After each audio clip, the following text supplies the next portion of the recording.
This is Hannah Berner from Giggly Squad. O-Pill is the first over-the-counter daily birth control pill available in the U.S. Let's be real, getting a birth control prescription is not always easy, and it's so much admin. In fact, about a third of women face barriers to access prescription birth control. Between scheduling appointments, missing work, class, or just trying to exist, it's a lot. But now O-Pill is putting birth control in our control. O-Pill is a daily birth control that's FDA approved, full prescription strength, and estrogen free, and 98% effective when used as directed. Grab it online or at most major retailers, no prescription or doctor's appointment needed. So if you're thinking about birth control, check out O-Pill to see if it's right for you. Use code GIGGLY for 25% off your first month of O-Pill at OPILL.com. That's code GIGGLY at OPILL.com. Birth control in your control. We love to see it. She says, trying to make this sound way deeper than it was. All right. What else? What else is this podcast for, really?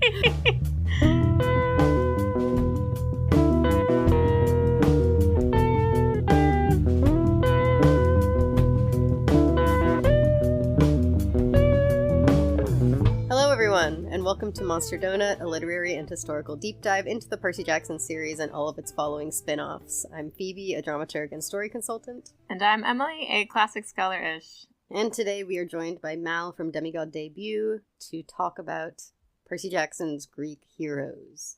I hadn't read this book before today. I was gonna ask, when did you first encounter this book? I didn't realize it was this morning. It sure was. Had a really productive past 7 hours.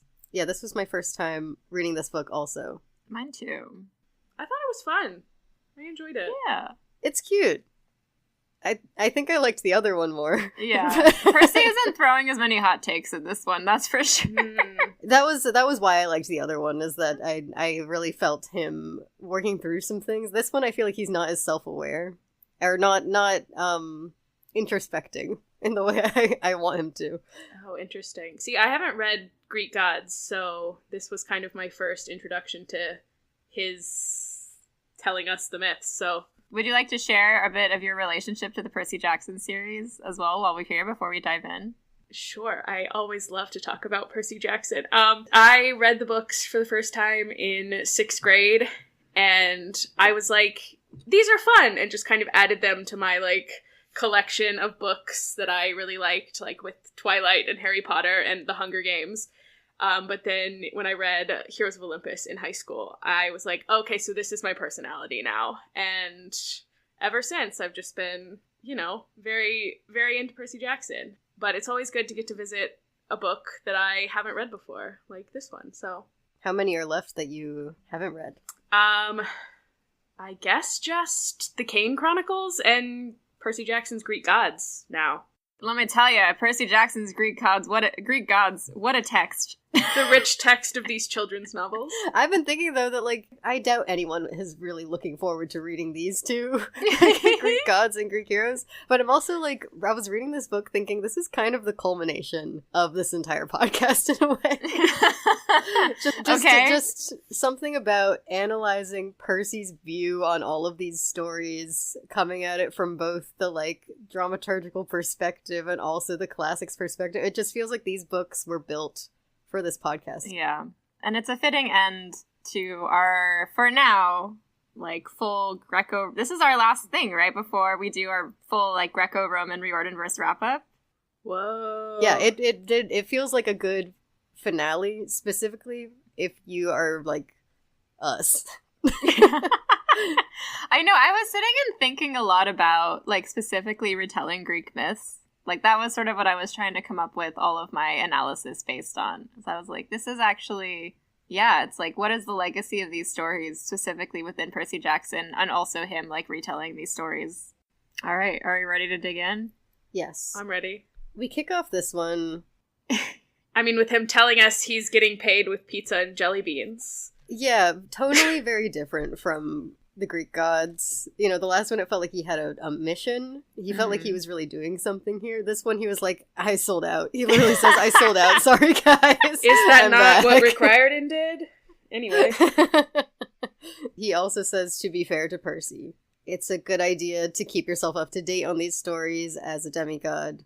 both because you're going to run into some of this and also because it will make you feel better to read about how bad these guys had it. Still, it feels very different from the first one to me. You know what was interesting to me about this one is there's way more, like, history in this one. Yeah, he gets really into it. Yeah, like, my boy was doing research. The amount of names that are coming out, like, the amount of... there was so much information. At a certain point, he said, like, I know, 12 pages into this chapter, and I'm finally getting to the main character. Am I right? Sorry, there's just so much here. And I was like, you didn't have to tell it. You didn't have to tell us all of this. This made me be like, yes, hello, my friend Apollodorus, though, I will say. For those who know, Apollodorus is one of the main sources we have on ancient Greek mythology, and he gives all the names, and he gives all the versions, too, so it's a little hard to wade through sometimes. But, like, I know he's our main source, and I think the Theseus story. And I'm sure for many others as well. Very factual in terms of, like, this guy was there, that guy was there, and so on and so forth. I also, part of me was wondering, was it, or maybe it was last book where I was on a personal mission to figure out if Percy is aware that if Jason has died pre or post writing this book. Oh, it's definitely post this book. It feels post this book. But then he says some things every once in a while where you're like, the last chapter, I will say, we'll get there, but the last chapter of this book did make me really sad for Jason-related reasons. I got a different vibe. It felt... Well, okay, we'll get there when we get there. Hold on. Yeah, we're jumping way ahead right now. But I think it was probably for this book, because last book we were talking a lot about whether Trials of Apollo had happened yet, but we weren't really talking about Jason specifically. But if Trials of Apollo hasn't happened, then he would have to be writing this at the same time that he's doing the college rec letters. Yeah. Where is he getting the time? So last time we talked about how in the college books, he's saying, like, oh, a book about, like, I could never write a book or something, is what he said in Wrath of the Triple Goddess, I think. He said something like that. And so we were like, okay, he's not writing it now. It has to happen before Trials of Apollo, I think. Or at least in the first 2 books of Trials of Apollo. Okay, well, I'm looking over my notes. It made them on the Orpheus story, okay? And he mentions consulting Tyson on a joke. This was why I had the thought, where I was like, hold on, he's talking to Tyson, though, which means he's got to be on the West Coast. And then later in the same story, he says, believe me, I've lost some good friends. And I was like, you could be talking about other people, but... He's either talking, when he says good friends, he's either talking about, like, Leo?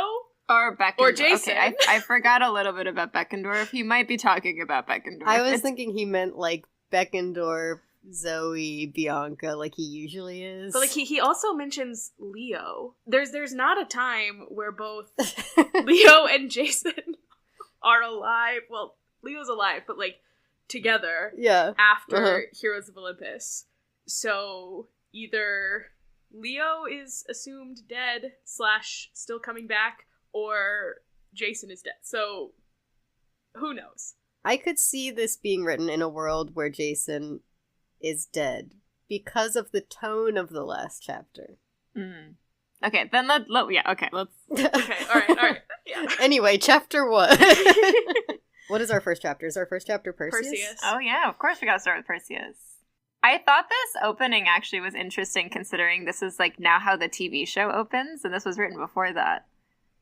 Like, opening on the Perseus story, and, like, specifically Danae's, role in the Perseus story, or, like, the focus on the mom. Yeah, what I was getting from this chapter was that we were starting off in a very similar place to the Kronos and Zeus chapters of the last book. It felt like a good continuation and, like, place to start, because it's that same idea of, like, oh, my grandson is gonna overthrow me, the next child is gonna overthrow me, I have to get rid of him. It's like, it's the same story, just told through demigods. Yeah. I feel like what interested me the most about a lot of these chapters, because I think there's this thing when you're writing, you're supposed to, like, you kind of, like, put a little bit of yourself in all of your characters, even if they're, like, different people to you.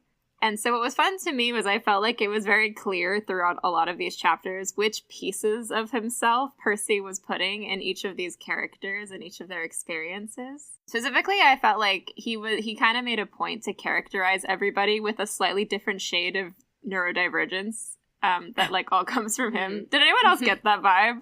Yeah. Yeah, I did think that you were about to go for the Danae is... I was getting there.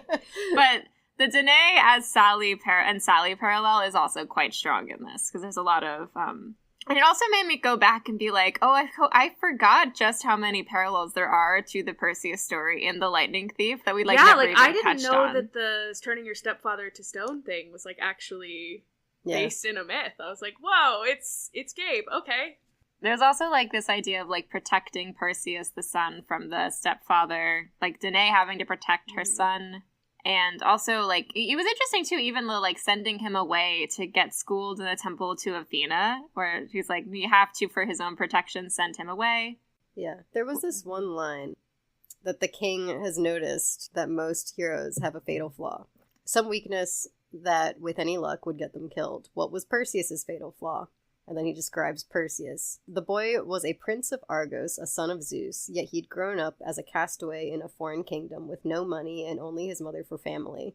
This made him a little touchy about his reputation. He was anxious to prove himself. He would take on any challenge. And then he decides he's going to use that against him. That part particularly felt like we were aligning the Percy, Danae story. Yeah. And a good, like, general rule of thumb, by the way, the ancient Greeks don't, like, super get into people's psychology or character motivations. So anytime there's, like, lines like that, or there's, like, a character who's just, like, I want to prove myself. In the original myths, even in, like, the Iliad and the Odyssey, where there's a lot more detail, it's mostly subtext where we get all of that from, and, like, context clues. So, like, whenever you get, like, long passages like that, that's all Percy. That's all Percy, just talking, just putting himself in the shoes of these characters. And yeah, that was really interesting as well, the, like, coming from nothing, feeling like an outcast, and, like, kind of also specifically feeling, like, poor and feeling like you're always sort of on the back foot is a characterization I've never really seen Perseus given. Because the thing about Perseus is everything just kind of works out for him in a way that it doesn't for a lot of other Greek heroes. So by contrast, he kind of often, to me, has always felt a little bit more like a golden boy. So it is really interesting, this characterization, which so much more aligns, I think, with Percy. And he even mentions, like, his mom has told him, like, he's named after Perseus because he's the only one with a happy ending. And I think the happiness, it's part of the Perseus story in a way that the only other, like, really happy Greek myth is, like, Cupid and Psyche. But that one, the trials and tribulations are a lot more.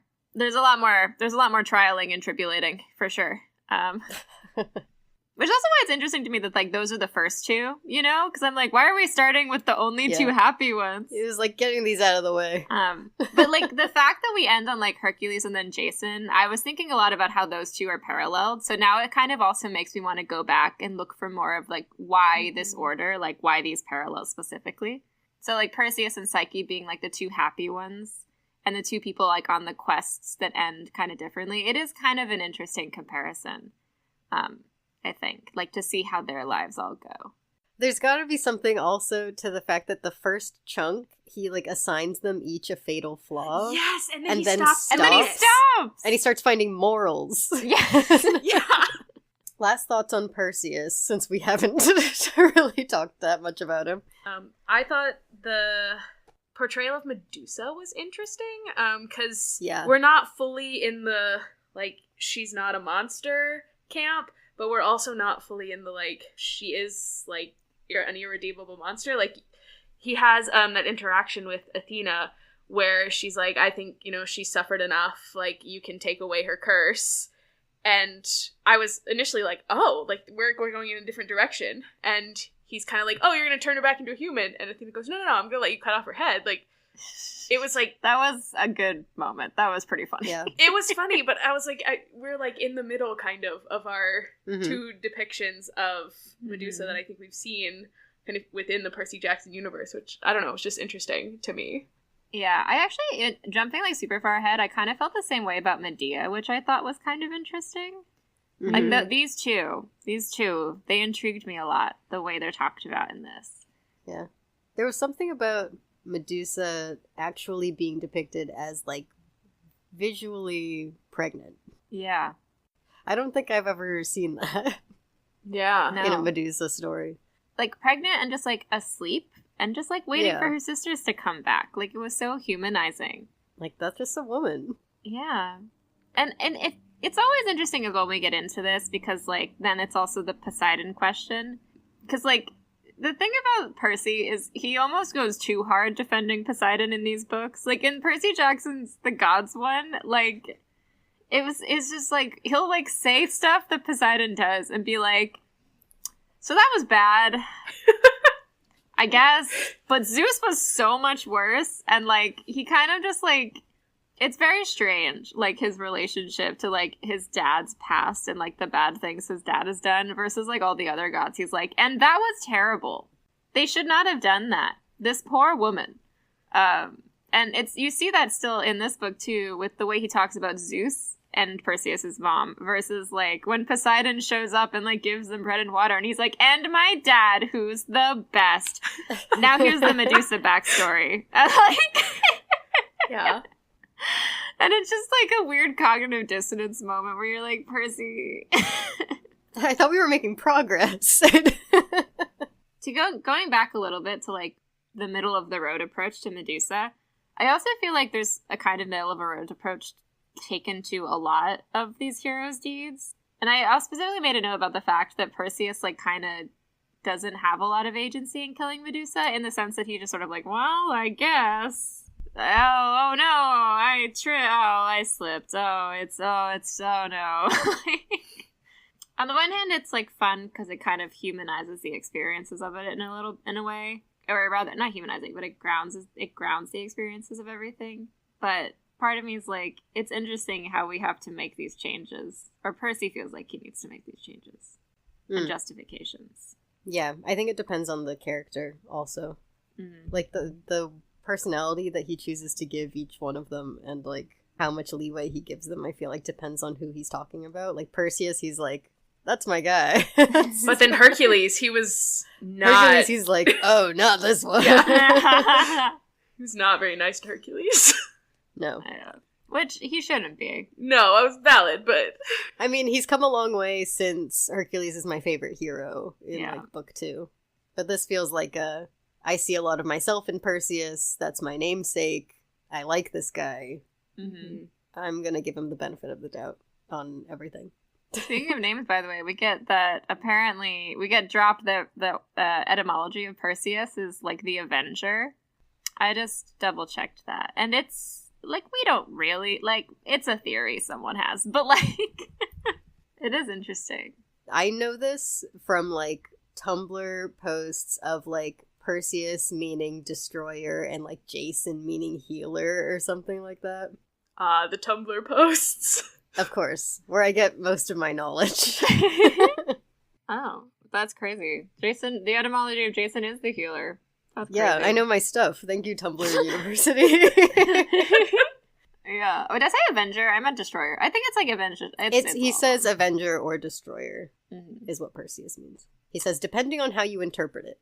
I love that. I also love, like, getting that little bit of historical knowledge. I feel like Percy is, like, turning into me. Because he ends the story and he's like, and did you know? He goes on all these different adventures, and a big part of that was the tourism industry of ancient Greece.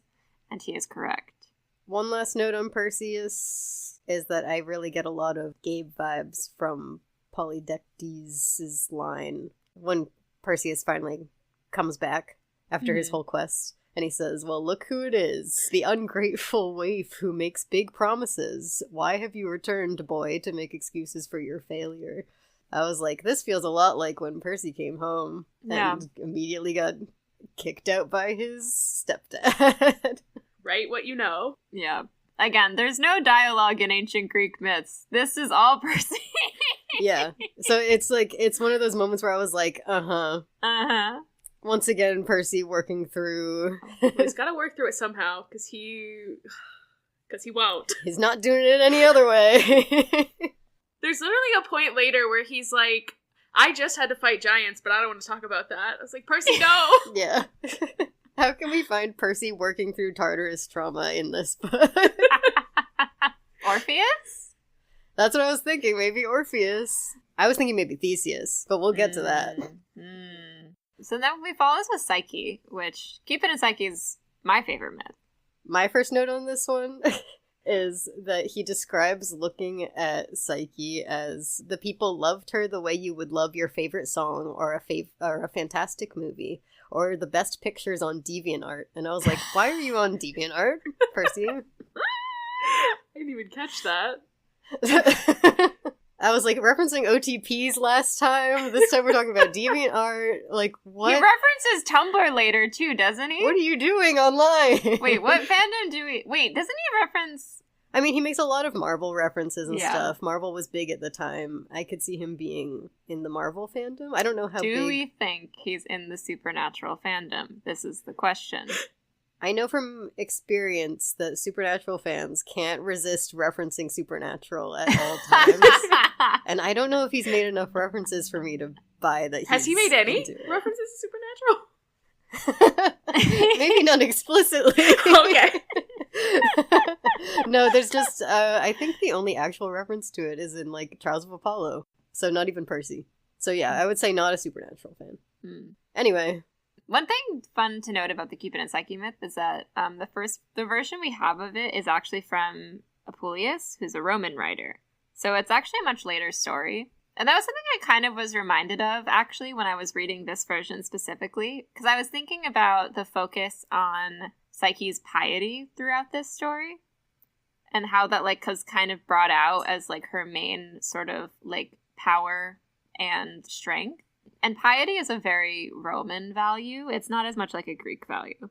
Like, just in terms of, I mean, like, obviously the Greeks were religious, but specifically celebrating that kind of devotion was a lot more Roman than it was Greek, if that makes sense. That's where we get, like, a lot of the Cinderella, there's a lot of, like, Cinderella myths in that come from this, where it's, like, all these different chores that she sort of gets through by being, like, nice and pious and, like, respectful. Which I thought was interesting, because I feel like of all of the characters in this story, she's probably the least similar to Percy Jackson. That feels right. It is interesting, though, because, like, while I feel like she's so different, the fatal flaw he gives her is feeling unworthy. I thought he gave her, at least in my notes, I have her fatal flaw is insecurity. I think, I wrote this one down because this was, like, the one Percy parallel that I felt noteworthy. He says, I'm going out on a limb here. I think Psyche's fatal flaw was insecurity. She had a lot of courage and many other great qualities, but she didn't trust herself. She didn't believe that someone like Eros could love her for who she was. That's how her sisters had managed to manipulate her. That's why she opened the box of beauty. And I was like, oh, like you drinking a potion that's going to make you pretty in book 2? And being overall kind of an insecure kid. Yeah. Isn't there at least one time that Percy talks about feeling unworthy of, like, Annabeth? Oh, I'm sure.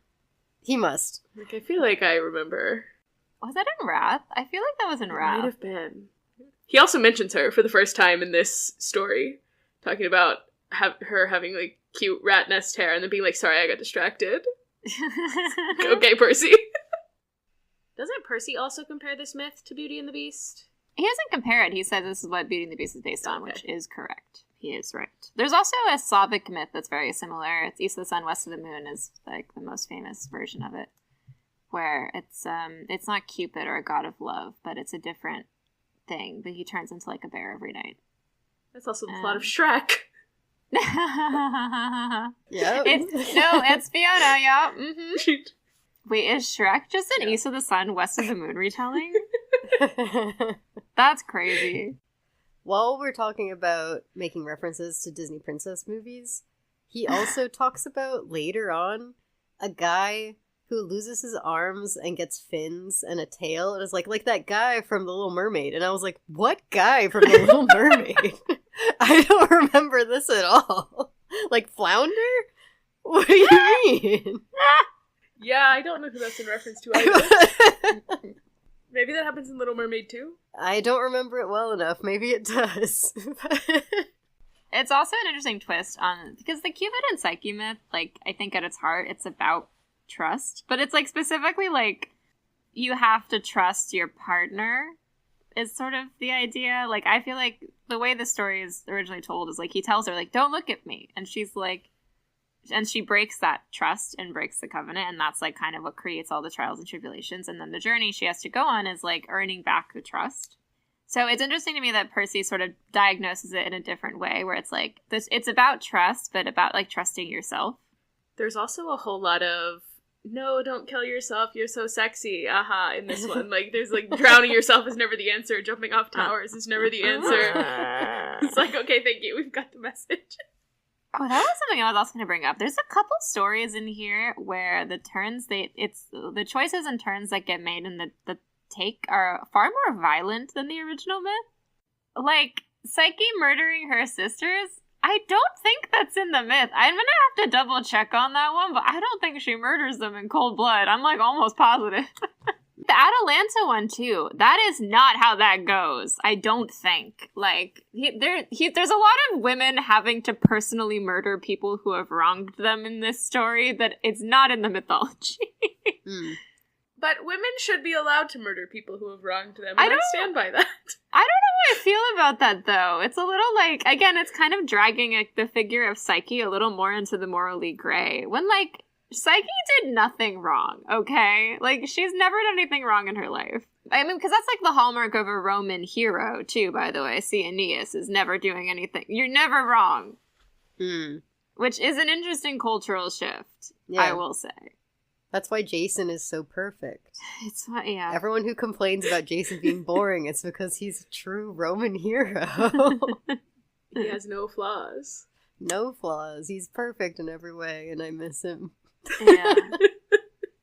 You know, it is interesting, though, actually really thinking about it, too, like, how a lot of the Roman heroes are also, like, coming about at the dawn of the Roman Empire more. Like, most of the stories we have exist and the literature exists kind of start in Augustus's reign in terms of, like fiction. And it's interesting the parallels I can draw to today, where it's, like, this ideal and perfectionism being associated with the more authoritarian regime is interesting. It's an interesting thing, I feel like. Where I feel like that's something else we're seeing now is, like, this trending towards being less interested and less... This trend towards, like, literature being a quote-unquote guide to good behavior instead of, like, an interesting thing to, like, look at and dissect. So we've got, like, a kind of very Greek positive hero and a very Roman positive hero coupled together at the beginning. I did write down, just as a thought, what did the Greeks have against women opening boxes? What did the Greeks have against women opening boxes? Because I was like, Pandora, Psyche, like... I've said it before and I'll say it again. They don't want the women to know things. I also will say, Phaethon is also one of my favorite Greek myths. I don't know why. There's something about this guy. I never considered Thalia driving the sun chariot, like, being a thing from a myth. I probably should have. Oh, really? But I didn't know this story, but I was like, oh wow, it's like Thalia, and then I realized that Apollo says, like, oh yeah, but you're Zeus's daughter, he's not gonna blast you out of the sky, and I was like, oh no, I know where this is going. Phaethon, for those curious, is mostly pulled from Ovid, I believe. This is where the myth mostly comes from. Percy didn't include my favorite part, which in Ovid, there's, like, a whole cool passage about, like, when he gets too close to the constellations, them all waking up, which I think he, like, mentions in a sentence, but in Ovid, there's, like, more detail, and I really like that part. Yeah. It's giving Persephone vibes a little at the beginning. Him being coddled. I see that. It feels like a story about, like, if your parents are very protective of you, you're more likely to act out. Because his mom is, like, so protective of him and is always, like, kind of hovering. And his dad is, like, goes through that whole, how about we do this instead? How about we do this instead? And he's just like, I need to do something to prove, like, I think Percy says that his fatal flaw is recklessness at the end. It would make sense to me because I think the Persephone story, the way that he frames it, is also that, like, this is a very sheltered kid who ends up in a situation. Yeah. And you putting it like that is kind of interesting to me, too, because one of my notes I made, so We didn't really get into this talking about Perseus, but I wrote down here that I felt like Perseus making promises was kind of his superpower. Like, he kept being like, well, I'm going to do this for you and I'll do that, and like holding to his promises, and that kind of became his thing throughout that story. And so I thought there was like an interesting reversal in this one of Phaethon holding his father to a promise that is his undoing. Yeah, because Percy makes a note at the end saying that the moral of the story might be don't make stupid promises to your kid. And I was like, ooh, moral of Percy Jackson in some way. I thought it was very funny to, like, mention that his mom made him wear a helmet, and then when he went off on his own to have him immediately remove the helmet, because there was a part of me that, like, even sort of knowing what was about to happen, I was like, oh no, the helmet, like, something's gonna happen, and he's gonna die because he didn't have on the helmet. The helmet would not have saved him.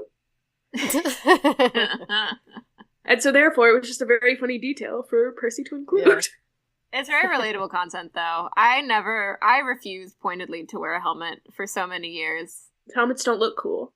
They don't look cool. I never once wore a helmet when I was like biking or rollerblading, and then one year my mom was like, no, you have to wear a helmet while we're skiing.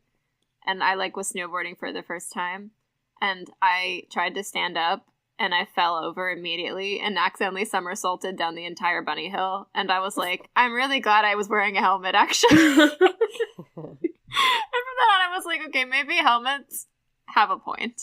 I was a good kid, so I listened to my parents when they said to wear a helmet.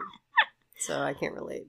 Do we have thoughts on this being one of the only stories where Percy's describing something that someone else in Percy Jackson did? You know, like, I feel like most of these stories are him describing a hero doing something that Percy did himself. Like, when he's looking at it from an outside perspective both times instead of attempting to introspect and failing. I mean, do we think then maybe this idea of, like, Phaethon, like, wanting to prove his worth, do we think this is actually something he sees in Thalia more than himself? Yeah. We know from our conversations about Thalia in The Titan's Curse, and also in Luke's diary. It's a lot of her trying to prove herself to her father and trying to get his attention, and like doing it in the opposite way of Luke, where it comes from like a place of love for her father. And I could see Percy seeing that and then looking at this kid who's like trying to force this connection with his dad. I mean, there's a little bit of that desire for the parental approval from Percy, at least initially, like in The Lightning Thief. But yeah, definitely not as much as Thalia. I would say I definitely see it in Percy and think that he could be reading some of that into it as well. But it does kind of feel like a read of Thalia to me. Yeah. In some ways, especially because driving the Sun Chariot was her trying to prove herself. Mm-hmm. It's interesting, too, because I feel like the more we talk about it, the more I think I'm starting to understand in my head an interpretation of why these chapters are ordered the way they are. Because I feel like Perseus is the one that's like closest to Percy in his characterization of him. And now we've got two different characters that are very different from him in a row, where it feels like he's trying to like create as much differentiation between them as people as he can. So I feel like it's also, like, starting with him being coddled and then going into Thalia. Because, like, Thalia wasn't coddled. So, like, there's not, like, I feel like it's not a complete parallel. But, like, I do feel like it's him being, like, I want to make this character different to me. This is Percy as a writer. I'm analyzing him as a writer. And it's so crazy because this is what I do. So Percy's kind of like me. But, like, when I'm writing characters, I'm always like, what are the key points of differences between all of these people? And like, I focus on that first. So I can see that almost in this a little bit. Yeah.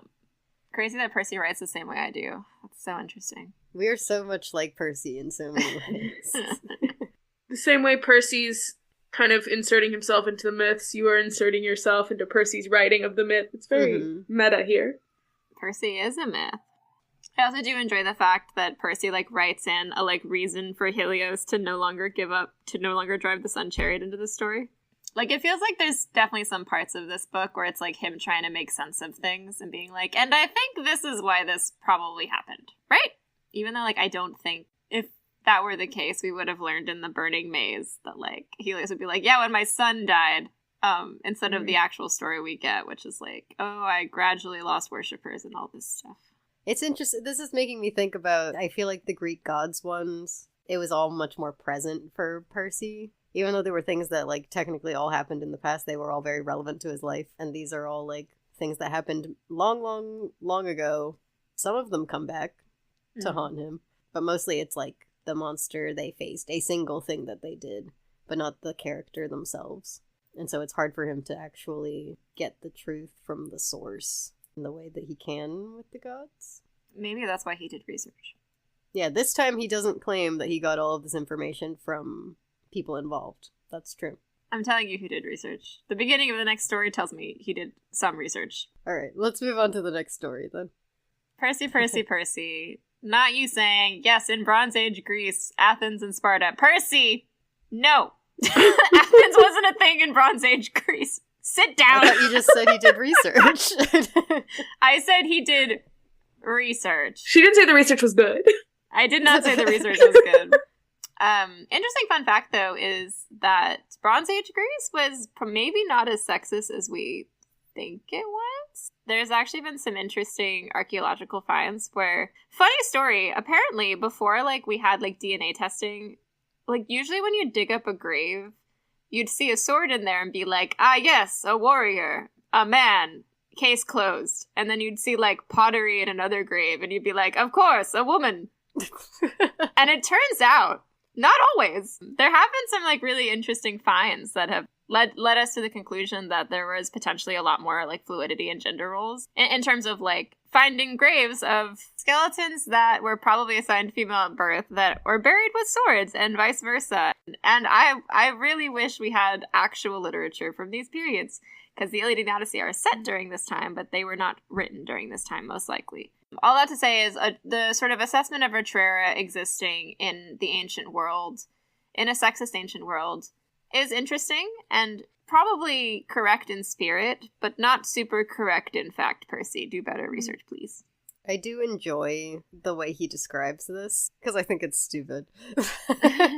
Where he says, basically, women couldn't do anything except stay home, cook food, clean the house, and look pretty. Preferably all at the same time. Now me, being an awesome modern demigod dude, I can do all that easily. But not everybody can pull it off. No, I was like, house husband Percy confirmed? I know. In parentheses, he says, my girlfriend, Annabeth, is reading this over my shoulder and laughing. Why are you laughing? I appreciate that he feels like that he's confident in the fact that he can do all 4 of those things at once, but I think maybe 3. I don't expect him to clean the house. Doing the dishes has got to be pretty easy if you've got water powers, though. And mopping. Ooh. That's true. I just know from his own descriptions that his place is a mess. Yeah, I'm thinking about when he goes to see Sally in the middle of their quest in Battle of the Labyrinth. She's like, I can't even get him to clean his room, and he's out here cleaning stables. Yeah. Like, clean the house now. I think stay home is even hard for him, but I'm sure he can do it. Cook food? I'd love to believe that. That's great. I love to think he's a cook. Look pretty? I also believe that. I'm surprised that he believes it, though. I'm glad that he has that confidence. Very true. He's come a long way since Cersei's Island, you know? Yeah. I'm proud of him for that one. This is also the story, because I'm realizing now that everything I wrote down about this one has to do with, like, Annabeth, pretty much. Because Percy mentions her in this one 3 different times. And he also assigns, like, Retrera the Fatal Flaw pride. And so I'm just wondering if he kind of sees a lot of Annabeth in her, like, just because she's, like, a badass woman with this pride. And yeah, so he brought up Annabeth a lot. I guess I was also surprised by how positive I felt this portrayal of her was, considering she's a villain in Heroes of Olympus. Yeah. I think that's where I was thinking a little bit like, oh, are we... And I think he even writes about this where he's like, there are not that many women heroes, so I'm gonna, like, put a spotlight on the ones that are here. He says, but here's the thing, women don't get a fair shake in the old stories. Even Retrera, the most famous, successful, and powerful woman of the ancient world, hardly gets a mention. It is kind of interesting thinking about that, where it's like he's reflecting on his experience from Heroes of Olympus, and, like, that's his takeaway. I mean, to be fair, like, her and... I say Hyla, but I guess it's Hyla. Her and Hyla's, like nightly fights are like pretty awesome, honestly. Like, I love that part. Yeah. I wish we got more of those. And if we think about it, I mean, you guys are gonna have to think with me, because obviously I don't remember Heroes of Olympus very well. How many evil women did Percy just encounter? I feel like a lot of the women who showed up were encountered by people who weren't Percy. Yeah, because he didn't do Medea. Well, Pasiphae. Oh no, he's on the other side of the doors. He didn't fight her. He doesn't deal with Pasiphae. He was in Tartarus. He sort of deals with Arachne, but like just to kill her.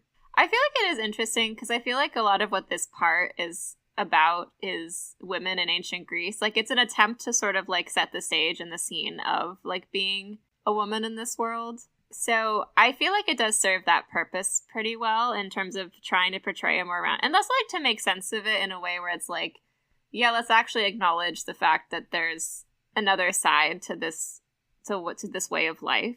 The story itself, though, is an interesting one because, again, the way Otrera, I think, speaks to like an existential fear of the ancient Greek man. It was brought out to me in this description Percy makes of her initial conquest, basically, where she kind of leads a revolt and then ends up like conquering, killing, and enslaving all the men. Because as we've learned from Hecuba in Wrath most recently, that is what the sacking of a city was. Like, when you would sack a city in the ancient world, you would kill the men and then enslave the women. So it's essentially like her doing to the men what typically happens to women when you conquer a city. So like what she's doing is not something that is unusual within the context of this time period if you're conquering places. What is unusual is the fact that she, a woman, is doing it to men. So it's kind of coming back to that idea of that deep existential fear of they will do unto us what we have done to them. Yeah. I feel like it also, like, the fact that there's, like, these warrior women that are kind of, like, respected and known in mythology does kind of speak to a possible cultural memory of a time when women were able to be warriors. And there's certainly, like, cultures that we know of in the ancient world that, like, that we think possibly inspired the Amazons. He also says that Hippolyta and Penthesilea were born in 1438 BC. I love a date. This is solidly in Mycenaean Greece. Bronze Age, post the fall of the Minoan Empire, which was like 1600 BC. Yeah, so we're not going in chronological order. Yeah. Some of these stories, like, connecting was surprising to me. The Greek Gods book is like that too, where they'll be like, why is this mentioned? And it kind of comes back later. It's nice. I like the way it's structured. Mm-hmm. Yeah. My last note on Otrera was, I really enjoyed the description of Achilles mourning Penthesilea. Yeah, it's like all the Achilles we get in this book, which is interesting. Yeah, and I don't know, it's just like a really beautiful description of it, and I feel like this like whole mutual is like a nice way to kind of end the section where it's like kind of end of an era, but also like with the respect for like these women that was unusual, but also very much due. I don't know, it's just like it's a nice bookend in a way of like somebody of the time giving them the respect that we give them now. Mm. It was nice to have like that in mind, that image, when thinking about like when he talks about like how female heroes don't get their due. Okay, Daedalus is a doozy. This will be interesting. I love how he starts immediately with like, if this contradicts what I told you in my adventures, that's because it does. Anyway, moving on. What a wild way to start this section. It's a crazy lore drop to be like, oh, the stuff that was in my dreams, those were just dreams. Don't even worry about that. Do we believe him? I do. It kind of makes sense to me for the dreams to be a little bit filtered through like through what's plot relevant. What's plot relevant and what that character needs to see at that moment. We don't really know why they have those dreams. It was also interesting to me to go back a little bit to like the end of the last one when he was like introducing Daedalus, the way that he's like, I gotta take a deep breath because this guy brings up painful memories, and then he's like, okay, I can do that. Like, he's gotta psych himself up to talk about this, which... Yeah, he starts it off saying, I have trouble writing about this guy. It was interesting to me because he starts it off being like, this is gonna be tough, guys. Like, I have a real personal connection with this one. And then has really no sympathy for him. He does not go easy on him in this story. It's funny how much he like tries to separate himself, it feels like, from a lot of these stories, even the ones that are really personal to him. Like, he doesn't comment when someone does something the way that he did it or differently from how he did it. And he doesn't comment even when it's a character who, like, we know well from the Percy Jackson books. Yeah, it's very interesting what he mentions versus what he doesn't. Because he does, like, in, I think, the Psyche story, he's like, most of the time it's like a man storming into the underworld with a sword and a big attitude. He's like, and I've been that hero. But then immediately after that, they're like talking about swimming in the Styx, and he doesn't bring that up at all. Like, he doesn't be like, well, I've swam in the Styx. And like, he talks about meeting like Otrera and Daedalus and like fighting the Chimera, but then doesn't really insert himself when he's talking about like Hercules's 12 labors, even though he's done like all of them. So fascinating what he brings up and what he doesn't. It's like he'll bring it up for a little joke, but he's trying to keep himself distant. Like, he's trying to keep himself separate from the stuff that he's writing. And so it feels like he'll let it seep through when it's funny, but when it's serious, he's like, I will not be getting into it. He is a scholar first. He's a scholar first, and also he's extremely repressed first and foremost. So what you're saying is we have not unpacked the trauma. It's in a secret box. No. It's in a secret box that only a woman can open. Annabeth, open the box! Oh, I was thinking what we need is a therapist, not a girlfriend. Well, Annabeth also has her own box she needs to open, so... Right. That is one woman that we think should open her box.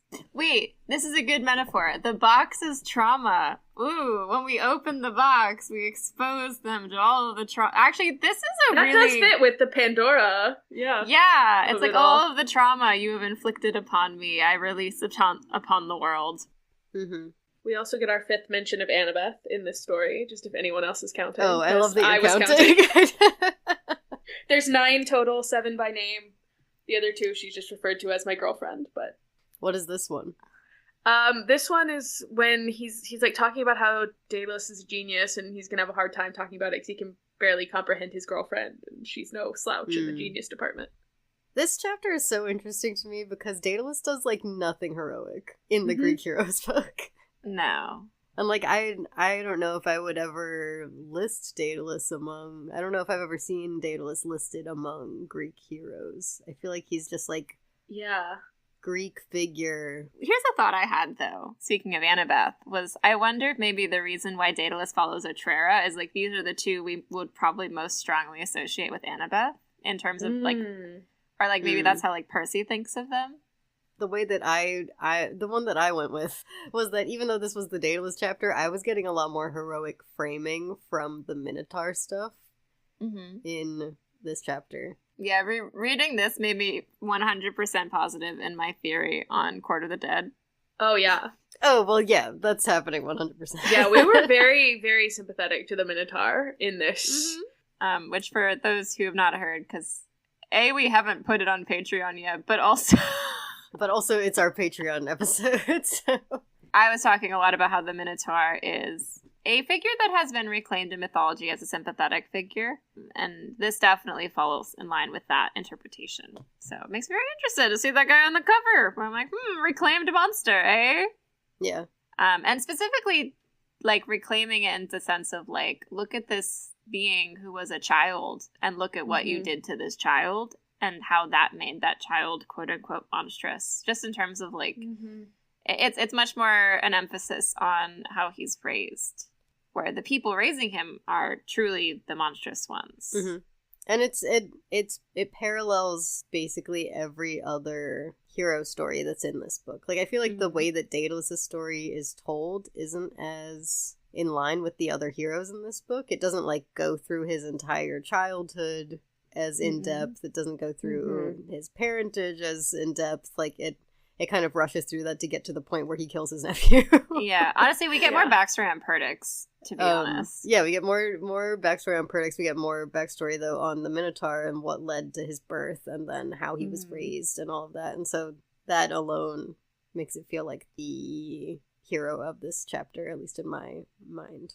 Yeah, and also an interesting detail on this was, like, how the Minotaur was raised is painted as like a Daedalus idea. Mm-hmm. Which I don't think is in, like, sources I've read. It's mostly just been like, and then they had a monstrous child, so they locked it in a maze. Because that's what you do with monstrous children, is sort of the way I've always heard it. As you do. And wait, do we get a moral for this one? No, I don't We think don't get so. a moral, but we also don't get Daedalus' fatal flaw. Yeah, we don't I was either. waiting for it. And also, like, the added detail of, like, always being super busy and being locked kind of in the labyrinth, and like Icarus like having this wanton desire to like see his father and kind of being kept from him. So it's like, again, like him kind of like making sense of it all, but also like kind of, it's interesting that he's putting himself in the shoes of Icarus in this story, I feel. Yeah. Like he's giving a little more emotional weight to what Icarus is experiencing in a way that even like Phaethon is not given. He's given a lot more grace in this story, I think, than Phaethon, like when you compare the two of them. Mm-hmm. That's true, despite them being pretty similar in, like, the things that they actually end up doing. Yeah, and it's interesting because they're both stories of fathers in a way failing their sons, but, like, it's a different kind of failure. Yeah, which I think we got into when we talked about it in Battle of the Labyrinth, too. Mm-hmm. But the one that Percy gives him, this is what Percy says at the end. He says, "Was Daedalus a hero? You tell me. This guy was definitely smart, but his ingenuity got him into trouble at least as often as it saved him. Comic book superheroes always get the same bit of advice. Use your powers only for good. Yeah, Daedalus didn't do that. He used his powers for greed and money and saving his own skin. But sometimes he also tried to help people." And then he says, "Before you make up your mind, though, listen to this story about Theseus, and then you can decide." I really wanted to hear what Percy thought Daedalus was like. I guess his fatal flaw is capitalism. I guess according to that, it's probably like greed. Yeah. Jinx. My first note on the Theseus story is Aegeus giving Theseus shoes in a polished shoebox. It's giving I know. Lucas so. I was like, no wonder Luke thinks he's a Theseus.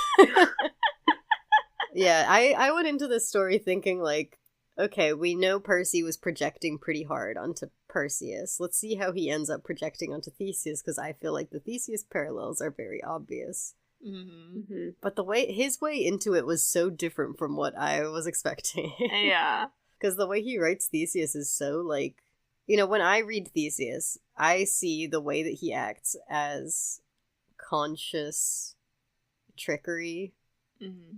The way that Percy describes him is much more, it felt carefree. It felt, Mm-hmm. I mean, he leans pretty heavily into the ADHD angle.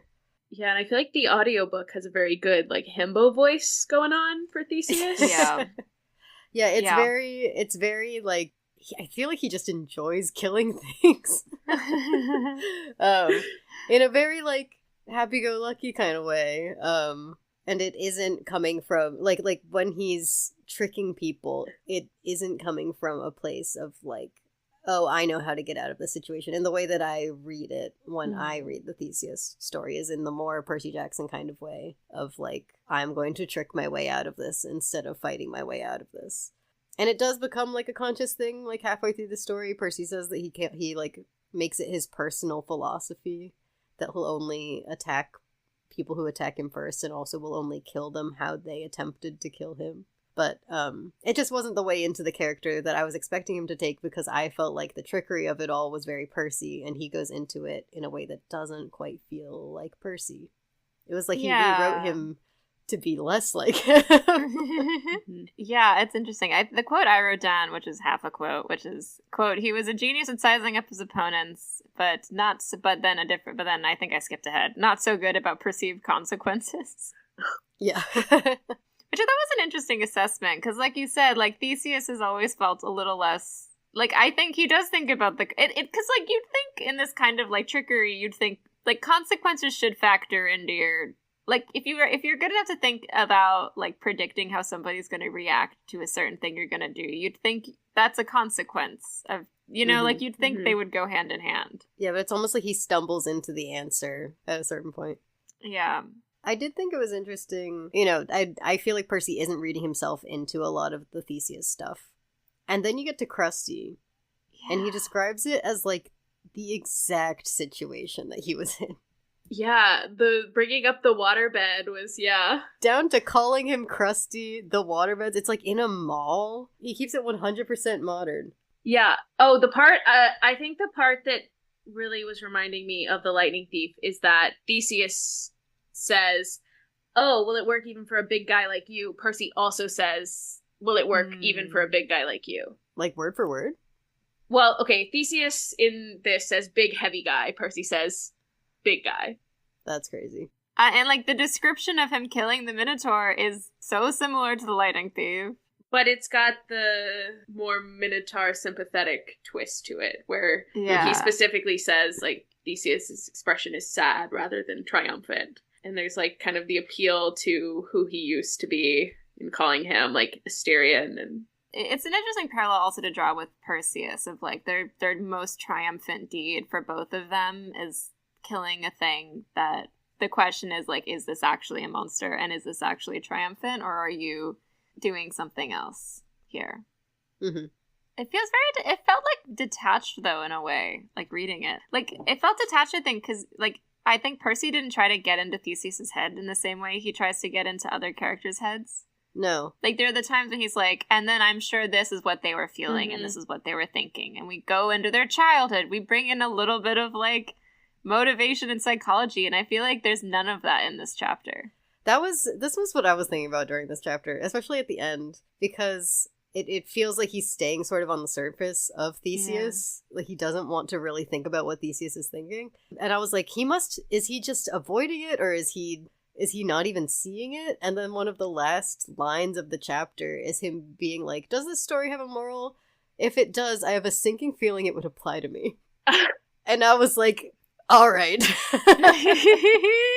That full line is, he says, being impulsive and hyper-attentive can be really helpful. ADHD can keep you alive. It can even make you a hero. On the other hand, if you lose sight of the important things, if you get reckless and stupid and allow yourself to get distracted when you're on the verge of learning an important lesson, and then he gets distracted and the chapter on the verge ends. of learning an important lesson. Okay, yeah. Yep. And I was like, okay. I see what this chapter is. If I were Percy's therapist, I would say, are you going on more and more adventures to avoid introspection? Are you running away? That's exactly, like, this entire chapter is literally him, like, avoiding himself so hard. The only time I remember him drawing a connection between himself and the story isn't even with Theseus, it's with Theseus's friend. He says he found a friend who was a bad influence, the kind of impulsive delinquent your mom warns you about. Usually, I am that friend. So instead of seeing himself in Theseus, he decides to see himself in the friend who convinces Theseus to, like... What does he mean, usually I am that friend? For who? Rachel, maybe? But... I mean, I think for Annabeth. Oh, Annabeth too. Yeah, I'm like, whose parents are against Percy? But yeah, Annabeth, Rachel.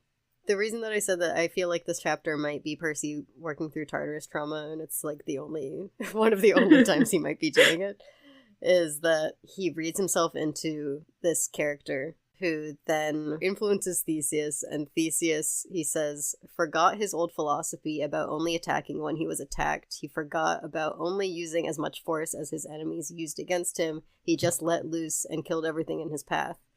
And I was like, I know someone who that just happened to. Oh, and no. It all connects, because, as we said, Otrera and Daedalus, he's thinking about Annabeth. I think there's a way that we can make this entire book... It's all about Tartarus a trauma. subconscious journey through Percy's post-Tartarus mind. But yeah, this entire chapter feels like Percy pointedly avoiding dealing with anything. We also get our 6th and 7th Annabeth mentions here. Mm-hmm. Okay, thank you. You're welcome. Just keeping the count going. And those are?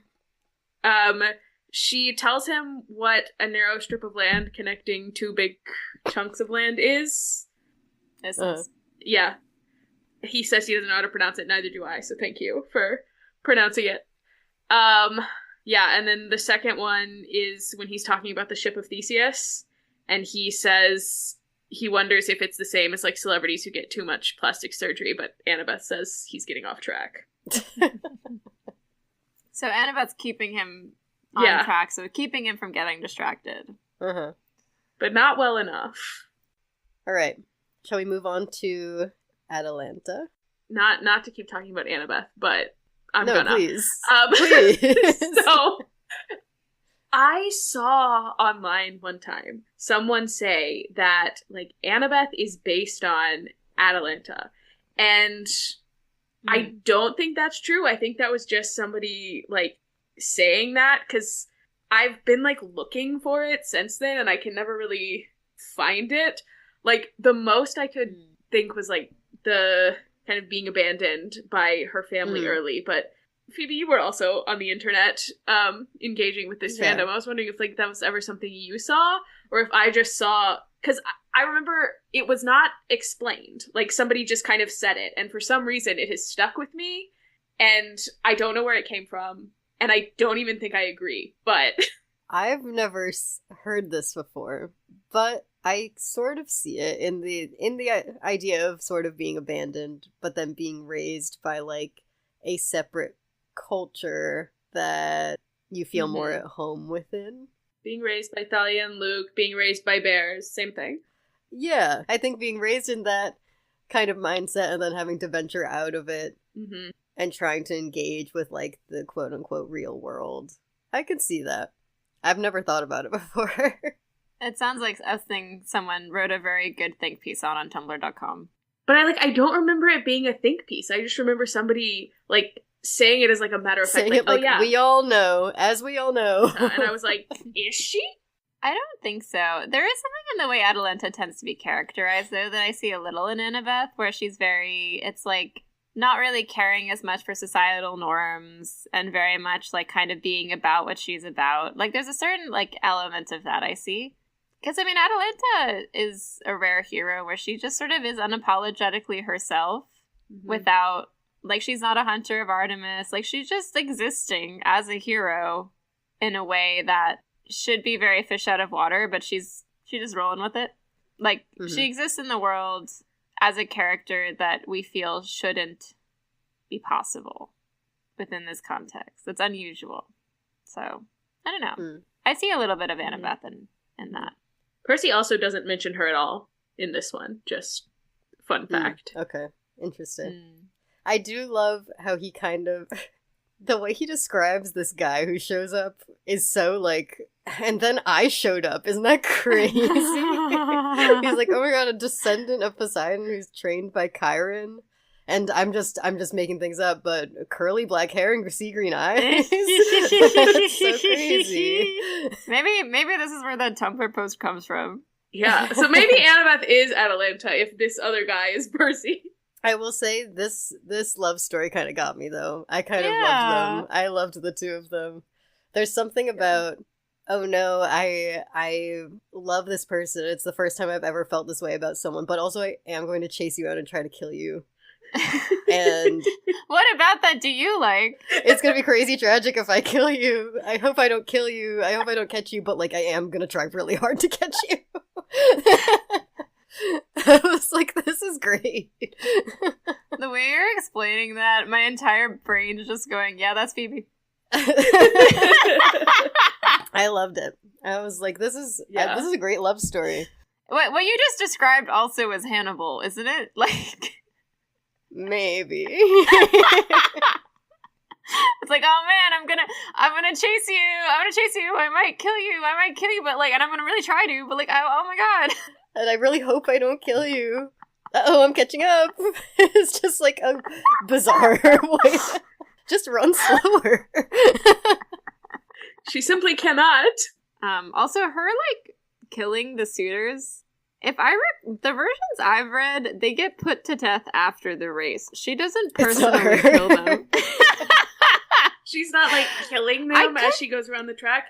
Because I thought that was very impressive. But I'm pretty sure what happens is if they lose, they get executed. So I feel there's a little Annabeth, and I don't know. Like, I don't know.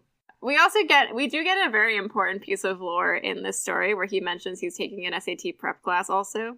Oh, yes. Oh, yeah, because he's like, there's my big word of the book. Right, yeah. Yeah. Like, thank you, SAT prep, yeah.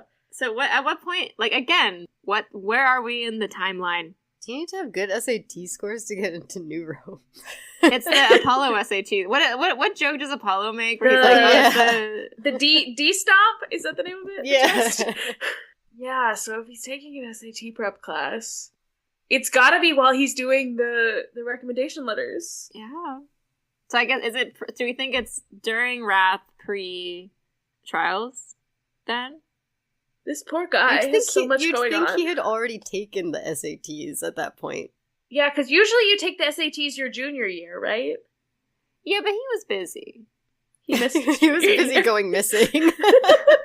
So he's got to take, like, that last-minute fall SAT. You know the one. Yeah. Senior fall. That's true. But I don't know, New Rome, like, it sounds like it's rolling admission. Like, I don't know. Like, maybe there's not as... Maybe he can take, like, a later... I don't know. Yeah. This was important to me purely because I was trying to figure out if Jason is dead or not for, like, most of this book. And I'm thinking he's not. I'm thinking this is pre-Jason. How much better is the Jason chapter if he is dead, though, Phoebe? This is what I'm saying. Yeah, it's definitely better. We'll have to discuss. When did this come out? I didn't remember there being a gap. The logical thing is that, like, yes, there was a gap, but I didn't remember the gap between Blood of Olympus and Trials of Apollo. But there was a year gap, it looks like, and in that year is when this book came out. So between Blood of Olympus. What you're saying is Rick doesn't know Jason's dead yet, also, unfortunately. Rick doesn't even know that Jason's dead. Yeah. No, I could see him, like, thinking about it and being like, what if I wrote a new series and killed Jason in it? That would be a good That's idea. actually why he wrote Trials of Apollo. That's the vibe that I get off of the Jason chapter, is that he's thinking to himself, wouldn't this chapter hurt a lot more if I killed Jason later? Like, maybe he came up with it while writing the Jason chapter. It was like, wait a minute. Yeah. Kind of a brain blast. And this one also kind of got me thinking, like, happy ending seems kind of relative, because Percy's like, oh yeah, Perseus is the only one that gets a happy ending. I don't think the lion thing is that bad. Like, at least they're lions together. Yeah. In a way, she gets to go back to, like, her happy place, too. Yeah. I like, that's at least the way it's framed, which is nice. And then there was also part of me that's like, are we just including this part because of the frickin' app? Like, no, there's no way. I mean, it did come out around the same time. It came out a year before this book came out. We gotta set up the Leontes. Right. I'm so mad that I missed the app. But I took a break in between Blood of Olympus and eventually reading Trials of Apollo. Because I only read Trials of Apollo because it got spoiled for me on Tumblr that Jason was going to die, like, a week before the book came out. Somebody who had, like, gotten the book early posted, like... Was it Phoebe? No, that's exactly what happened to me, and I got spoiled. Okay, I logged onto Tumblr.com one day and saw spoilers for, is it Endgame? Not to spoil Endgame for anyone. But I, like, opened Tumblr and it was immediately like, I can't believe they would kill Loki like that. And I was like, how could you say this about, like, my favorite Marvel character? As soon as I log onto Tumblr, I'm leaving. And so I left and I went and saw Endgame. And I was like, okay, time to log back onto Tumblr. And, like, immediately, apparently Jason's dead. And I was like, oh my god. It was like a week. There was a week between these two things happening. Yeah. I mean, that's the reason I read the series, because I was like, no way. I was like, Rick's not brave enough to do that. Absolutely not. He's not going to kill off Jason. So then I read the other two books and then cried in my bed at 3 a.m. reading Burning Mace. Did I? No, I didn't know. You didn't know, but you said that me telling you I want your reactions to this book somehow spoiled it for you, that you were reading it thinking, oh, I bet you Jason's gonna die. And I was like, I don't believe that, because there's no way you read Heroes of Olympus and then think that Rick is capable of killing a man. Oh, okay, interesting. So if that is true, I feel like you'd remember more than me what my reactions were. Your reactions were very chill. You were just like, oh, whoa, that's crazy. And I was like, whatever, okay. See, I didn't believe it was going to happen until we were in his dorm room and he was showing us his little model and I was like, wow, I kind of like Jason. Oh no! It's coming! Should we talk about, Bellerophon? I'd never heard of him either, but what a chaotic disaster. He's a kind of interesting one just from like a historical linguistics perspective, which is a great way to start a really thrilling part of the book. Mm-hmm. No, specifically, like, he's kind of the ancient... It's him and then the hymn to Apollo are sort of the two kind of echoes of the Indo-European dragon-slaying myth, which is kind of cool. It's interesting, because if you think about the Chimera as a dragon, I feel like it helps with thinking about Bellerophon as a hero and a character in Greek mythology. And I felt like Percy's characterization of him kind of plays into that a lot, which is kind of cool, where... Like, the idea of him slaying the Chimera is, like, what makes him a true hero. Mm-hmm. So, I enjoyed that. I wonder if Percy's taken a historical linguistics class. Probably not. Well, listen, the etymologies are coming out. Yeah, he is kind of popping off. Or he some sort of research. It's giving he just discovered Wiktionary. That's... This is one of those characters in this book that I'm like, I see Percy reading himself into. Both because of the Chimera stuff, of the, like, that's being the moment that turns him into a true hero, because that's how it feels in The Lightning Thief, in my opinion. Mm-hmm. The part where Percy doesn't... But yeah, that's true. I've always thought it was interesting that he never actually fights the Chimera, though, in The Lightning Thief. Yeah, but it's the first time that he, like, I think we talked about this. Yeah. Either in the episode, like the TV episode, or we talked about it in the...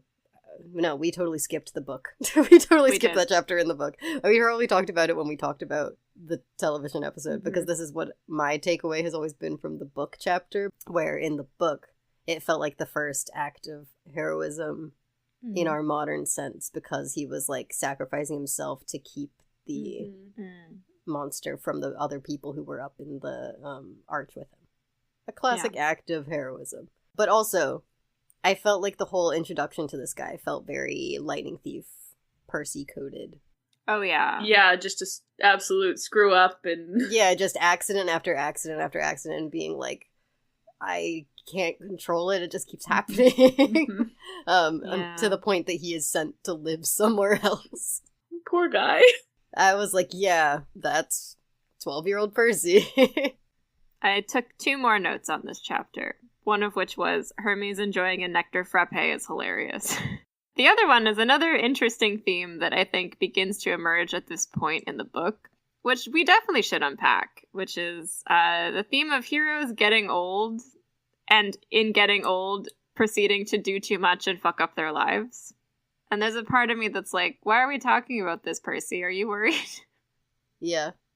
I wonder if that at all plays into his... sort of decision to sit out in Trials of Apollo and things in the future. Like, he's kind of saying enough is enough.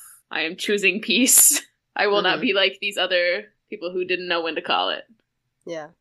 Because this is exactly the point in the story when he would be thinking about that.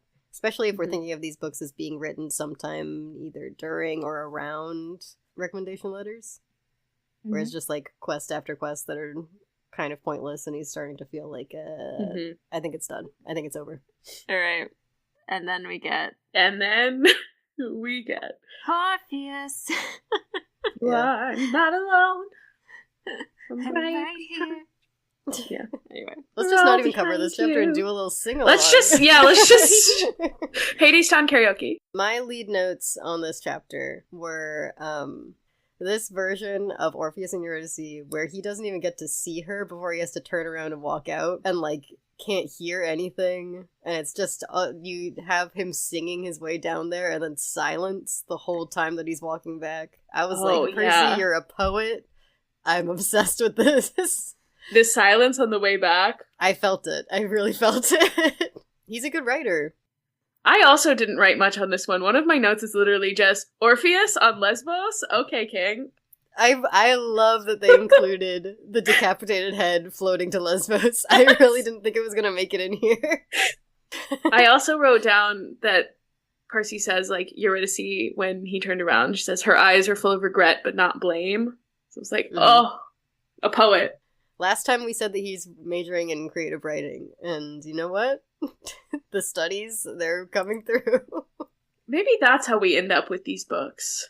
The issue is that would place this solidly after Trials of Apollo. Like, probably years after Trials of Apollo. Yeah.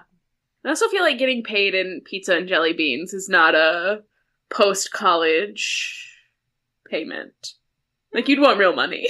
But a high school kid? You'd want it, but would you get it? Yeah. Very true. Okay, shall we venture into the Jason chapter? Well, it's Hercules first, right? Oh, right, yes. Yeah. I forgot because my my notes on Hercules are on my phone. I didn't know this, so I'm wondering which version of the story this comes from, that Hercules had, like, a mortal twin. Yeah. Oh, yeah. I had never heard that before. Yeah, which fascinated me because, again, a little Indo-European linguistics thing, when they've done, like, comparative studies on the linguistics and the mythologies, they found, like, these things exist in more than one branch of the Indo-European family tree, which means that they probably originated from a far earlier source. But one of those things is this idea of the divine twins, like Castor and Pollux, where, like, one is mortal and one is godly. That comes up a lot in, like, a variety of, like, different Indo-European branches. But it's interesting to me, reading this, I'm like, oh, so Hercules is kind of being characterized in this divine twin myth, too. Like, here's another iteration of that. Kind of like how we have the two different reflections of a dragon-slaying myth and Bellerophon and Apollo, we've also got, like, I guess another alternate version of a divine twin story. What is interesting, though, is we, like, talk about etymology, but they don't really talk about the fact that it's unclear if Heracles comes from what we think the etymology is, which is Hera, Claes, glory. It's like glory of Hera. Mm-hmm. But there's a second, like, proposed etymology of that, which is actually that the word hero is related to it. So, like, Hera, instead of like glory of Hera, it's like glory of a hero. Which I feel like makes way more sense. It does, yes. Because also Heracles, sorry, I'm not going to be annoying, I'm calling him Hercules. Yeah, please do. What's interesting about Hercules, though, is he, of all of these, was the one that was the most, quote-unquote, like, tourist trap made. Like, anytime, he's, like, really the catch-all hero of Greece. So, in that way, I feel like him being, like, his name being almost, like, the hero, like, just makes a lot of sense to me. Yeah. One thing I thought was interesting was not blaming him, like, going mad and killing his wife and kids. Like, Percy didn't put that entirely on Hera. Yeah. No, he put it all on Hercules. Yeah. Which, finally, a Percy Jackson hot take. Finally! Yeah. Yeah, which, like, I don't think he was necessarily wrong, because he was like, you can't blame Hera entirely, because, like, Hercules has all these issues with controlling his anger and all these things. But I was just like, you also hate Hera, Percy. What do you... It was surprising.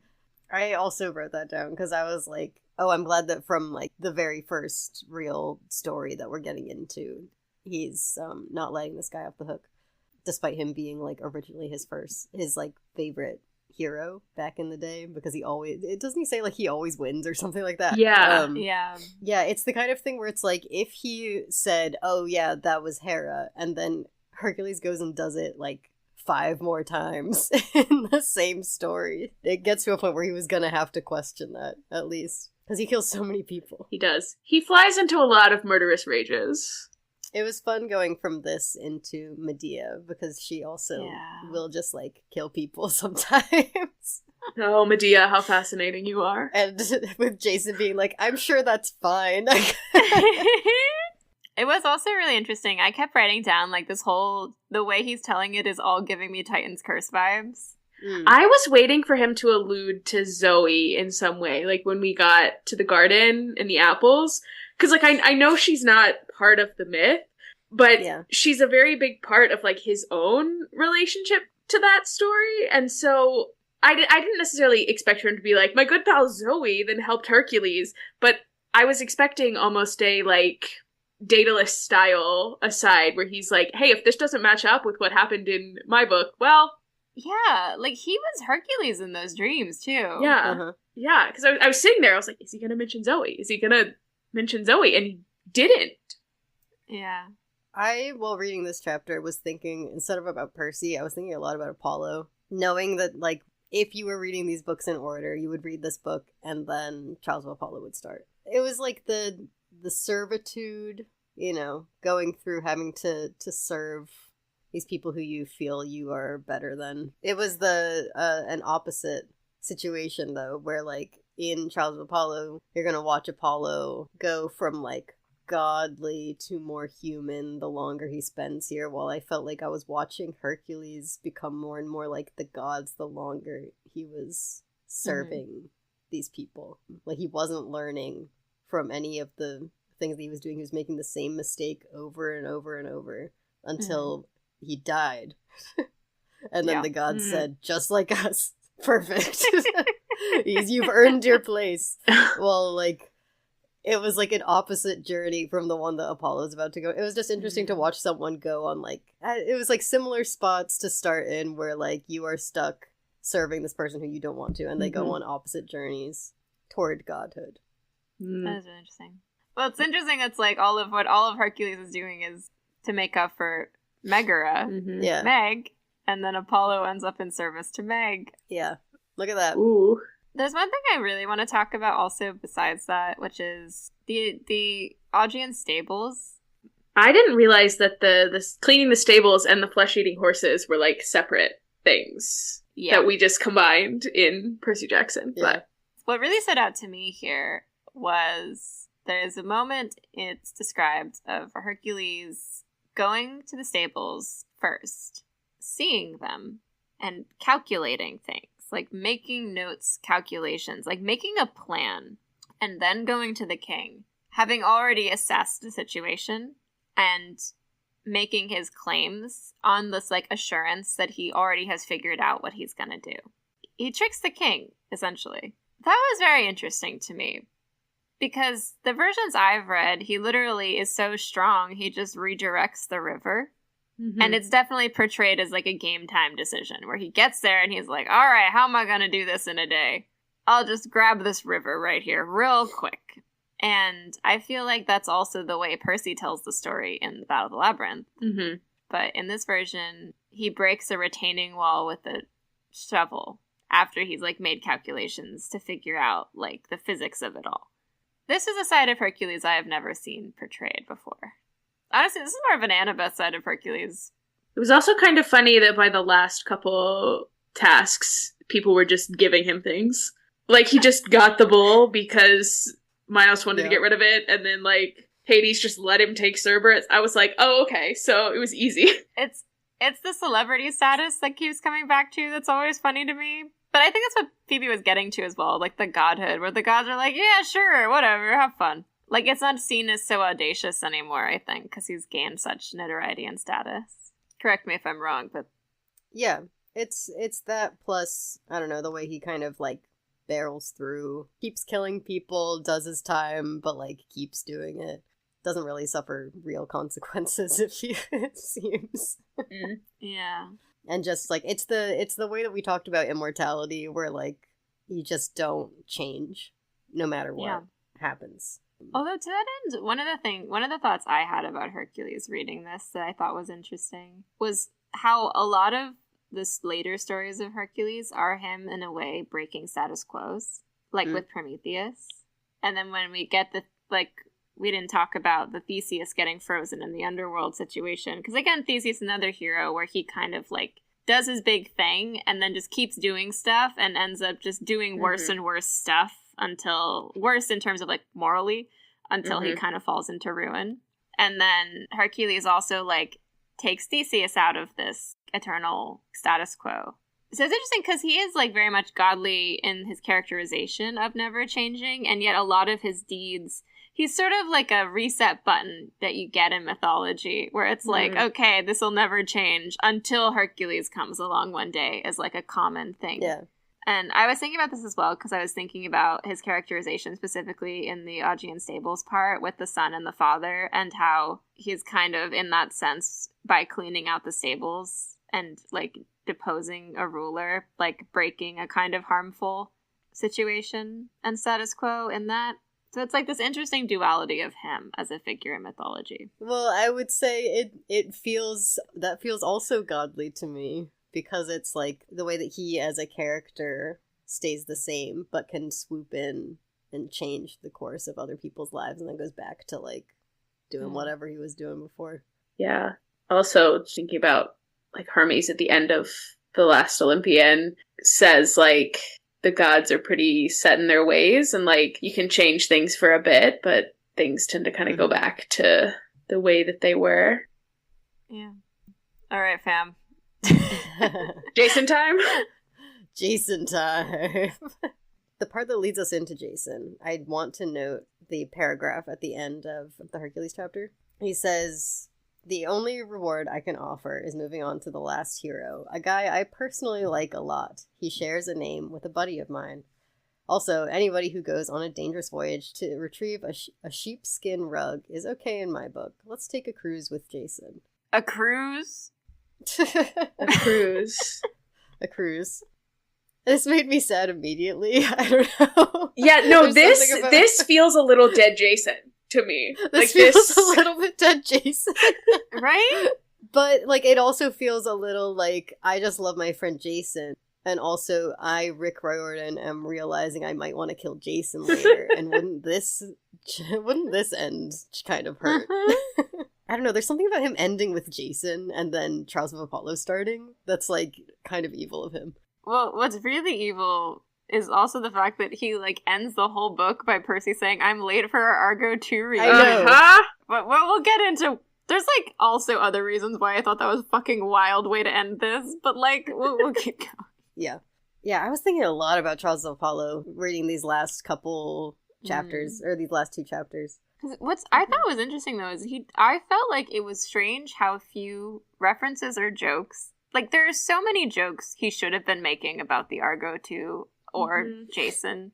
Mm-hmm. And he, like, barely mentions knowing Jason. Like, there's, like, a couple mentions here and there, but, like, there's, to me, it felt like it was very much lacking in a way where I was like, why? Yeah, again, why do we sometimes have him making comments on, like, things that he's done, and then other things he just doesn't mention at all? But, I mean, the Argo might be kind of along the lines with, like, during the Hercules things, how he says, like, I recently had to fight some giants myself, and I'm not quite ready to tackle that subject. I feel like the Argo might be in the same kind of box in his brain, I guess, to get back to our boxes. Like, he's just not ready to be like, oh yeah, I also was on the Argo. I felt a lot of Jason in this chapter, honestly. I felt like the way that he characterized Jason felt different from the way he was characterizing a lot of the other heroes, in that he was characterizing Jason like his friend Jason. Like, the way that he writes Jason is steady and, like, strong, and he's not presenting himself as, like, a threat unless he needs to be a threat. He feels diplomatic, he feels kind, in a very Jason Grace kind of way. It felt like he was writing Jason with Jason on his mind. And he also references him at one point. I forget. The quote is, "Props to my boy Jay Grace," which... What? Yeah, but I can't remember what he was talking about. It was about the Polydeuces, who's the son of Zeus, and it says he doesn't look like much for the boxing fight, but, like, don't underestimate sons of Zeus. Props to my boy Jay Grace. But then on a meta level, there was also, like, toward the end of the chapter, Percy says that Jason became King Creon's best general. The royal family thought he was great, but the king could tell Jason was sad in his heart, and it reminded me of a line, I forget in which book, but we talked a lot about, like, Jason having an inherent sadness to him. I think it was in The Lost Hero. I think it was really early on that this idea was established of, like, Jason just kind of having, like, a sad aura. He's also a hero who has, like, a prophecy that we're aware of that's hanging over him that I don't think that actually happens that often in this book. That's true. Yeah, there's a lot of prophecy in this book. Yeah, but Jason is one of the ones who's told, like, oh, something bad is coming for you. But there's kind of a lot of going to the Oracle for there to not be that many prophecies. It was also very interesting, just speaking of the Oracle, that he was like, oh yeah, the Oracle was this woman who was, like, just hanging out in a volcanic cave inhaling fumes. And then I'm like, okay, but then what about your friend Rachel? Like... I don't know, the, like, historical depiction of the Oracle here versus, like, what is true to the lore of this universe felt kind of disconnected. Again, he's a scholar. He's doing research. He's keeping his distance. Yeah, he's just figuring it out. He's figuring it all out still. What he believes, what he doesn't, what lines up. The part I was like, oh, this is about Jason Grace, actually, was during the Clashing Rocks part, when, like, the description of Jason's faith and the gods felt very similar to Jason Grace. That too, yeah. That part of the characterization stuck out to me the most. Yeah. It's like, it's literally Jason. It's crazy. Yeah. I was reading it and I was like, you just inserted Jason in here. Why are you... This is why I was reading it going, like, Jason could be dead right now, and that's why Jason's so on your mind. Or, you know, we learned there are these monthly Argo 2 reunion parties, and we're trying to figure out exactly when this book is being written. And if it's being written anytime near Piper Jason breakup, that is a reason for Jason to be on your mind, and you're thinking a lot about your good friend Jason, who's sad right now. I could also see that being an answer, is that, like, you keep having these reunion parties, things are getting awkward at the reunion parties. Jason is on your mind because you're about to see him, and you know things are happening. I don't know, I feel like that's kind of where I'm leaning, is that Jason is not dead yet, but it's coming. The story has marked him. Right. The things we learn about in the Burning Maze are currently happening. He's making his models. He's making his models, unfortunately. He's playing lacrosse. But, yeah, Jason is clearly at the forefront of his mind while he's writing this, which I just thought was really interesting. Because all of these other ones, like, he's avoiding talking about himself. He's avoiding talking about anyone who's ever done any of these things in his real life. Yeah. And then he gets to Jason and is like, this guy's Jason. Like, he doesn't say it, but anyone who knows Jason knows that he's literally just writing Jason fanfiction. Yep. Slightly related, but not entirely. Another Trials of Apollo thought. I thought it was interesting how many of these stories are about kings fearing losing their thrones to their sons. And, like, sons overthrowing their fathers and taking their place. You read this book, and then you get into Trials of Apollo. And then it doesn't happen, but but it was right there. And, like, by the end of this book, I was thinking a lot about how, like, this is the last thing that I would be reading before Trials of Apollo came out, if I'm staying within this universe. If I venture into Magnus Chase, that's what I'm doing. But if you stay in this universe, you read this, you get into Trials of Apollo. And these last couple stories felt especially relevant to it. Yeah, there's interesting bits here and there too, where we get, like, a detail of, like, Medea causing the moon goddess to fall in love with a mortal. A mortal having that kind of power over a god is crazy. What a detail. I see what you're saying. That kind of power is the exact thing the gods should be terrified of and would seek to stamp out. There's also another interesting line that had me thinking about Trials of Apollo, which was... I didn't write down the exact quote, but there's a line about Zeus not liking mortals to have access to accurate prophecy because otherwise they won't need the gods. Oh yeah, it was about Phineas, right? A lot of things happening in Rick Riordan's mind, I feel. Yeah, we get a Dodona mention. Yeah, we got Dodona. I forgot. Yeah. I totally forgot about the plank of wood. That is in the myth, and I totally forgot about that was the inspiration for the Arrow of Dodona. Yeah. But it makes sense. One line, I don't think it was meant to be funny, but it did make me laugh a little bit. It was when the quote is, Jason wasn't sure what he felt. Medea was beautiful, no doubt about that. But the clashing rocks had been kind of beautiful too. I know. It's like, it's so good. Her characterization in the story is fascinating. Like, half my notes on this are on Medea, as they should be, to be honest. It's interesting because, again, we don't really get into Jason as a character's head that much, but we do get into Medea's head a little bit more in this, which I enjoy. And specifically the part where she is, like, forced, like, the gods, like, conspire to make her fall in love with Jason, which I don't think is a part of the myth I've heard before, but I do enjoy the fact that, like, we're thinking through a little bit the storytelling. Like, why would she fall in love with Jason unless she was bewitched by the gods? Like, powerfully. Yeah. Makes sense. And, like, you have her, like, being like, why am I in love with this guy? I just met him, and he's just kind of, like, why am I willing to risk it all for this man I just met? That being said, I feel like we're giving Jason a little too much credit in this retelling. Oh, he's giving him so much credit. He's being so nice to him. Because this is his buddy, Jason. Because it's his friend Jason. The way I was almost thinking about it is, again, I'm always thinking about women as existential fears in the Greek mythology canon.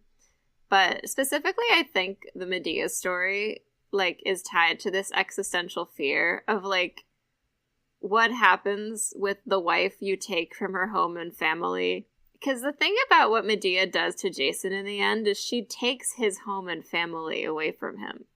So again, it's that sort of reversal of, like, I will do, like, the fear of being what you are doing to someone else being done to you when the roles of power reverse. And again, it's like a lens on this story I'd never really looked through before. But I was like, because I think of her more as existential rage in Greek mythology and her role. But, like, specifically, this telling made me think about her and Jason specifically and what that dynamic is about.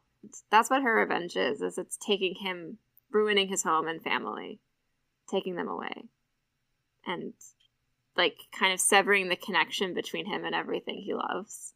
I think the part I took issue with mostly was, like, the end kind of Percy painting their divorce as mutual. I guess this is where we get into the Piper-Jason breakup of it all, if it's going on. I was literally thinking about that while I was reading it. I was like, an interesting perspective to take. Yeah, I feel like doing that, it does a disservice to what Jason does to Medea, because he does abandon her. And I think, again, it's like that sort of inherent risk of, like, that kind of marriage where you're, like, getting shipped off somewhere. You don't know anybody, and you have no, like, network or support, and everything's against you. And it's like, if you get discarded, you have nothing. Mm-hmm. So, like, her coming back and being like, hey, you can't just do that to me, is really powerful with a modern lens. With an ancient lens, it is existentially terrifying, because so many men would love to do just that and get away with it. It's actually a really interesting bookend on our entire PJO discussion, Phoebe, because essentially I was thinking about what Medea represents in mythology. And I was also thinking about the fact that Percy does not give us a moral for the Jason story. So I came up with the moral, which is, it's not to take too much or abandon what you have at the risk of it being taken from you. And I'm just going to read what I wrote.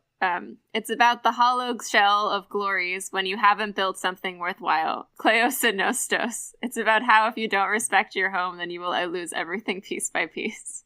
That's the thing. It's like Jason goes out for Kleos, and because he does not respect Nostos, he loses it all, including the Kleos. It's about balance. Or maybe Jonathan Steinberg's just right. Go with Nostos. And Nostos is actually superior. Because what is Kleos without Nostos?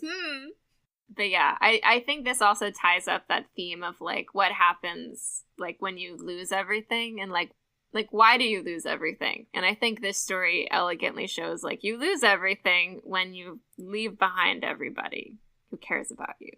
When you betray your promises. When you stop being who you were. Like, when you stop being the version of yourself that, like, did all of this.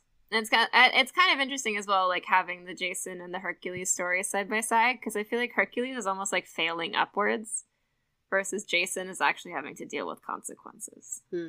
And again, like, thinking about all of that, of, like, this existential fear of, like, what happens when you have done all these great deeds and gathered these great teams, and, like, it's all just kind of dwindling away.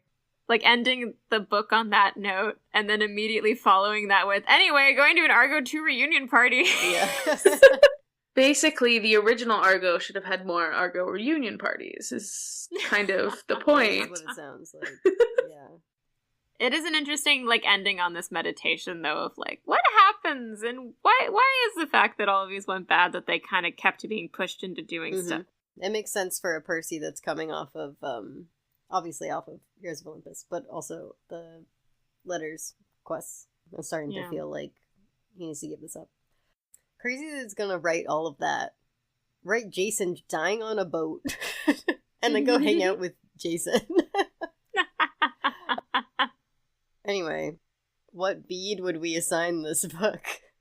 A box? Oh. A closed Ooh. box. But, like, what's on the box? Like, what's the design here? I mean, you're designing it, so... I don't know. I don't know if I want it to be, like the actual box that's in this book, or if I want it to be, like, a modern-day box that Percy is keeping his entire everything inside. Yeah.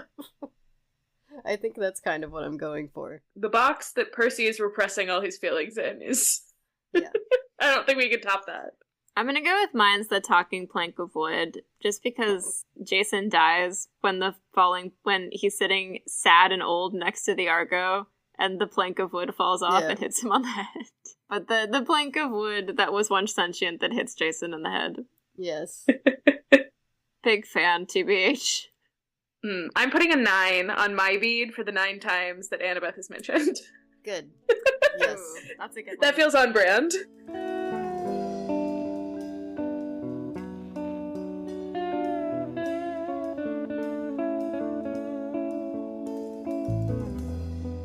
Thank you so much for joining us. Thank you so much for having me. Please invite me back for Magnus Chase if you would like. Oh my god, of course. Which is your favorite book, and you'll be there.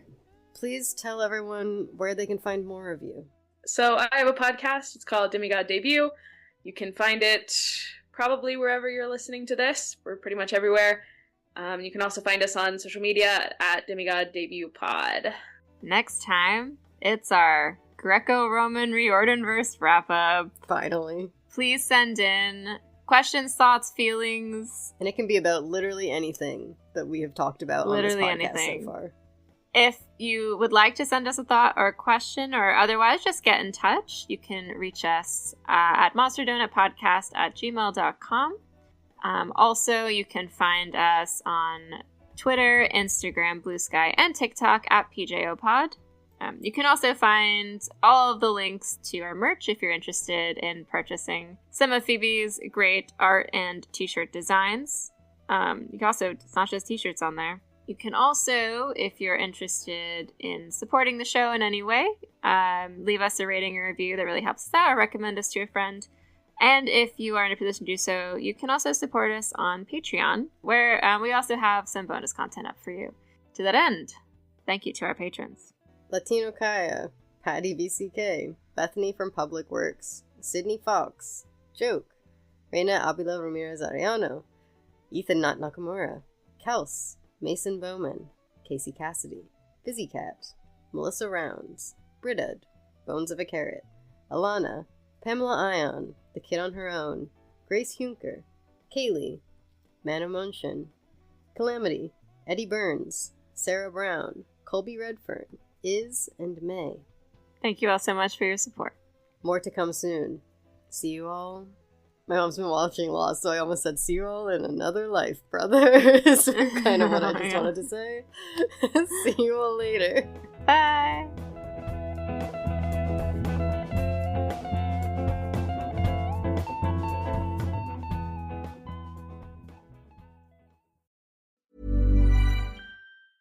This is Hannah Berner from Giggly Squad. O-Pill is the first over-the-counter daily birth control pill available in the U.S. Let's be real, getting a birth control prescription is not always easy, and it's so much admin. In fact, about a third of women face barriers to access prescription birth control. Between scheduling appointments, missing work, class, or just trying to exist, it's a lot. But now O-Pill is putting birth control in our control. O-Pill is a daily birth control that's FDA approved, full prescription strength, and estrogen free, and 98% effective when used as directed. Grab it online or at most major retailers, no prescription or doctor's appointment needed. So if you're thinking about birth control, check out O-Pill to see if it's right for you. Use code GIGGLY for 25% off your first month of O-Pill at OPILL.com.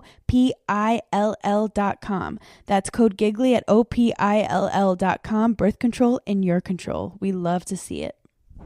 At GDIT, we design and deliver the mission technology and systems that underpin our nation's security, infrastructure, and citizen services. From the edge of the battlefield to the front lines of fraud prevention, we deliver the advanced AI, cyber, and software development that moves the mission forward. With 30,000 strong, expertise across every U.S. state, and the technology that's got your back. Learn how GDIT delivers technology for America's critical advantage at GDIT.com.